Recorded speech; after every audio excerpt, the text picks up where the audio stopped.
For many of us, the main road of life that we travel on is the normal road, the normative, conditioned, predetermined road.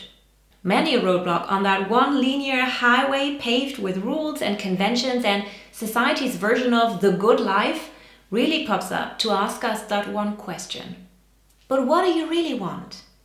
The ego's first impulse might be to say, but I don't know. However, I'm pretty sure you do know.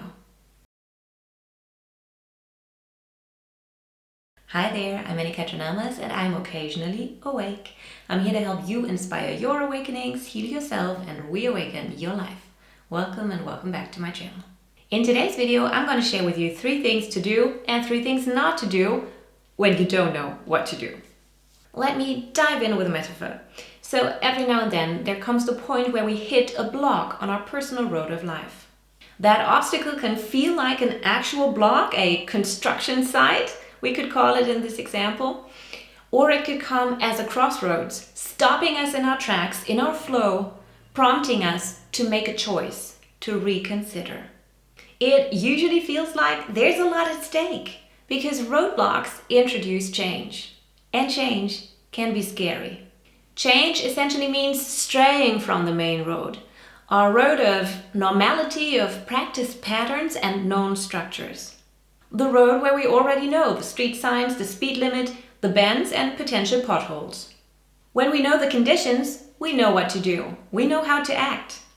When we know the conditions, we also know what to avoid. We don't have to risk. We calculate. In fact, we are so familiar with that main road that we can watch and enjoy the landscape, eat a snack, listen to music and sing along, all while driving. That main road is our comfort zone. However, it's the same songs over and over again. It can get pretty boring and monotonous. That is, until we are forced to stop the car.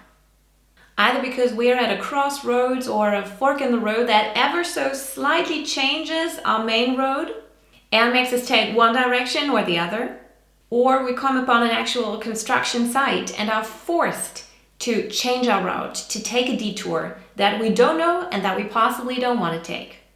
I'm so glad you're here right now. So if you enjoy this, please make sure to like and subscribe to become occasionally awake with me.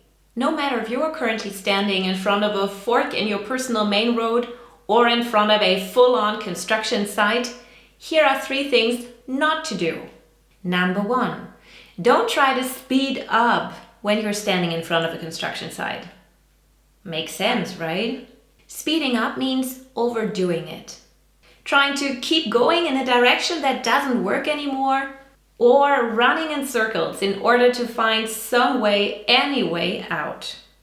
The attempt to hustle oneself out of a dead end usually ends in burnout, fatigue, and frustration. Second thing to avoid at all costs if you are standing in front of a roadblock and don't know what to do. Do not exhaust your mind with either or scenarios trying to find the best alternative road to compensate for your main road comfort zone. When we don't know how to continue, we are told to consider all the options, make a pros and cons list. But if we are too scared to move on in a certain direction, we might get trapped in our heads trying to recreate a feeling of certainty. However, certainty makes for a poor signpost. Third thing to avoid when you don't know what to do is do not try to outsource your decision-making process. This is related to overthinking. Please do not try to think your way out of the present, out of that roadblock, in order to create a new mental path for yourself. And do not try to make anybody else think that path into existence for you. Your parents possibly don't know what's best for you, even if they think they do. Your friends possibly don't know what's best for you, even if they like to give suggestions. Neither your co-workers, cousins, or neighbors, nor the people you look up to can make that decision for you. And here's why. In giving advice on how to navigate your path, other people are often going to consult their personal street maps and point to the roads they've traveled, because that is their personal individual frame of reference. And you have your own frame of reference, even if you might not be aware of that yet. Of course, we can always ask for trusted people's honest advice, but if we cannot stop asking everybody and their sister for their opinion so we don't have to figure out our own, we might just be avoiding to handle the uncertainty of making a decision that takes us out of our comfort zone. Now that you know what not to do when standing in front of a roadblock, let me tell you the 3 things to do instead. Number 1, slow down. Pause. Get out of the car. Take a deep breath and embrace this break that might feel like it was imposed on you. It probably was. What if this roadblock really came into your life and onto your main road as an invitation to become still? We tend to be so bad at slowing down because the world keeps spinning, and if we look left or right, it might feel like everybody else is speeding past us on their personal highway. No roadblocks, no irritations. But as we've already determined, focusing on everybody else is not advisable when we are standing in front of our personal roadblock.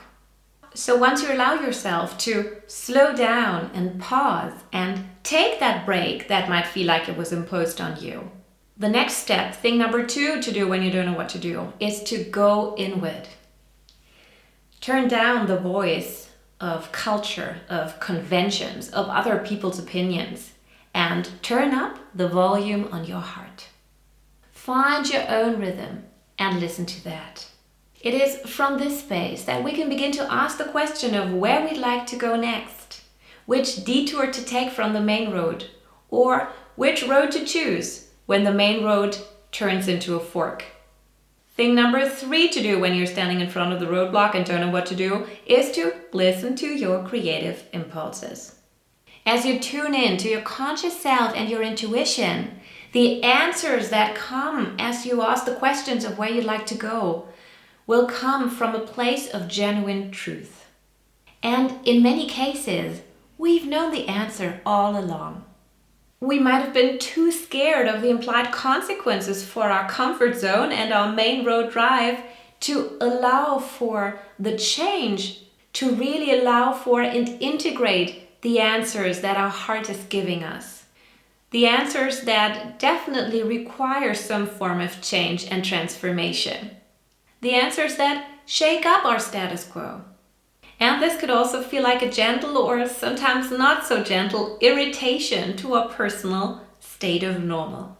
Learning to listen to your own creative impulses rather than to other people's opinions, listening to your intuition and to the voice of your heart, means making curiosity the signpost instead of certainty.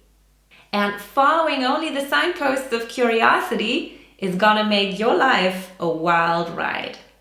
And introduce you to some new songs to sing in the car. Change things up. So now you know which things to avoid when you're standing in front of a roadblock and don't know what to do, and which things to do instead. To carve a new path, to allow for change, and to make the next miles your best journey yet. Got any occasional awakenings yet? Now I'd like to hear from you. So please let me know in the comments below what you take away from today's video and where your signposts of curiosity are taking you next. Thank you so much for watching. If you enjoyed this, please like and subscribe.